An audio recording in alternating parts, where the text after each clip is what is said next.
major damages in broad areas across Japan. Even for a country that is accustomed to earthquakes, this one was horrific. Large fishing boats and other sea vessels were able to ride the waves into the city, slamming against overpasses, waves of muddy water, as we've been showing you the pictures. And look at this, maybe the first time you've ever been able to see something like this, sweeping over entire cities. One city, the town of Kurihara, has been absolutely holy balls. We're keeping a close eye on what is expected in Hawaii, as well as California, Oregon, Washington, Alaska, and of course our neighbor in Canada. Marianne? And Greg, again, we are talking about pretty much the entire Pacific Basin now that's under these watches and warnings. Mexico all the way to Alaska, plus you've got the Philippines and Marianas. Pretty much everything that you can imagine in the Pacific right now is watching this closely, especially in Hawaii. And we've had Adam Housley on with us for the past few hours. Adam, are you still there? Yeah, I am. We've been talking about the evacuation effort and people being told to get to higher ground and how seriously they're taking it. And as you look at these pictures out of Japan, you can only imagine that that's just serving to bolster the seriousness of this and to get people to heed the warnings.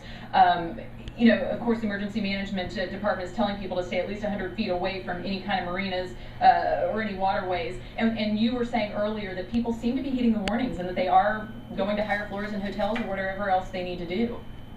Yeah, I mean, I've been getting messages from friends, and I haven't been able to call, obviously, because I've been doing photos with you guys, but they can text me and send me messages on Twitter, that kind of thing, from friends that I know in Hawaii, and even locally. It's on like every news channel. All of us go through here in Japan. The power of this quake, what are your first thoughts? Well, the only thing you can really compare it to is the Sumatra Andaman earthquake. You had that up there a minute ago, and it's instructive to take some lessons from that. There was a tsunami similar to this one. In addition to that, about 3 months after the Sumatra earthquake, there was another earthquake magnitude, I believe, around 8.4 that occurred. So, these things don't happen in isolation. In Japan in 1836, there was a famous sequence of 2 earthquakes, larger than magnitude 8, the Ansei 1 and 2 earthquakes, which were separated by 36 hours. Earthquakes are clustered in space and time, so unfortunately for Japan, it's quite likely that there will be major aftershocks. There have already been some, but even some as large as 8, and those also could cause damage. So concern Even longer, so it really depends. You have reports of giant refinery fires. There's one people in devastated the coastal area of Japan. They're America's 12,000. No, Joe, I don't think so. Yeah. They're America's 12,000 all-state. Warnings are now issued for all of California, Oregon, and Alaska, and of course the Hawaiian Islands. Stay with our coverage.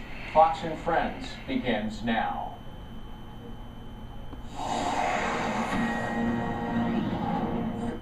See the Dow futures kind of trading off sharply after being up for the West Coast.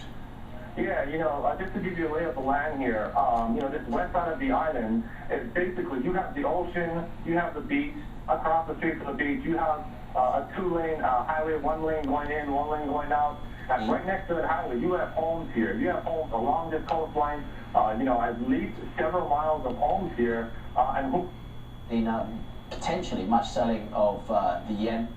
Hard to believe that there aren't, thousands of people killed in this thing. I mean, it's just scary. I mean, it's just the power of one of these things. It's like 300, equivalent of 300 megaton nuclear explosion, basically. I mean, these things are just incredibly destructive.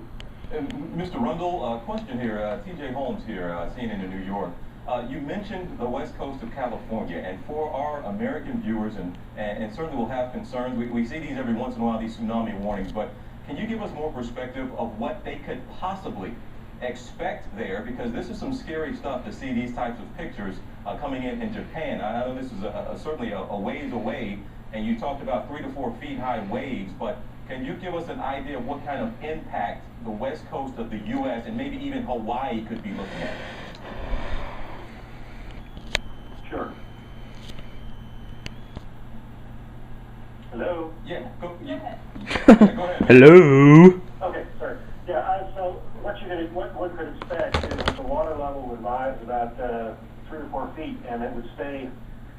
at that level for maybe 15 minutes, 10, 15 minutes, you know, and then recede over another 10 or 15 minutes, and then come back and recede, and cycles of probably 3 or 4 cycles like that. So if you happen to live near the ocean, near the shore, and near the coast, and you live.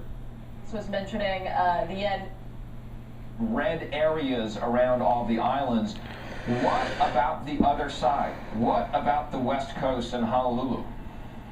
Yeah, I mean, this side is really a stretch of country in any disaster, but you know, depending on the size of the economy, like Japan's, often you see economic gains so that they can go home. Now, we should point out that workers Look at that. That is insane. Of Tokyo, well, the water is amazing, are being told that if you're at the office, stay at the office, because there's a real good possibility of an aftershock, and they want to prevent injury. And there's been a series of aftershocks in that area. The Prime Minister of Japan has already been on television at least one time. At that time, one of the things he emphasized, help each other. The government will do everything they can to help out. Now, so prepared in many cases are Japan, not only when you have the infrastructure, which many of these buildings are built on rollers, so earthquake ready. They have hard hats.